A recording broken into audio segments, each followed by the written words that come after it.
Pentru cei care nu merg la pescuit, ci merg la raliuri cu navomodele de viteză pe baltă, sau care dacă vor merg încet, dar uneori vor să rupă în două balta, avem și acumulatori ușor de LiPo cu descărcare mare de 5000 de miliamperi. De exemplu, acesta are descărcare 60C. Sunt ceva mai scump, mai pretențioși, dar au niște descărcări fenomenale și ce să mai, dacă pentru cine are nevoie de mare viteză de întoarcere, acesta este un acumulator ușor și tot așa suportă foarte multe încărcări, descărcări.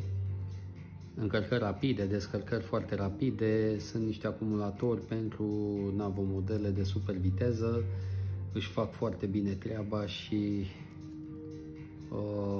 toată lumea e mulțumită, dar asta nu sunt neapărat necesari.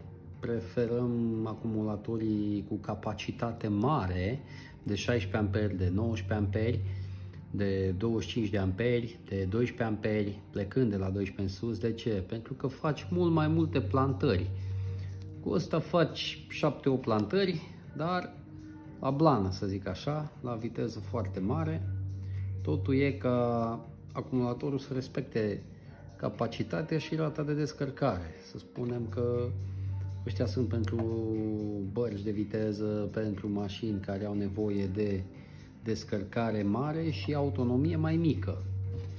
Sunt ideal și pentru bărcuțele de viteză, pentru că sunt ușori. Deci suportă descărcări mari, sunt ușori, sunt periculoși că se pot umfla. Nu sunt ca cei, acesta este LiPo, litiu polimer, nu este ca cel litiu ion, este un pic mai pretențios, dar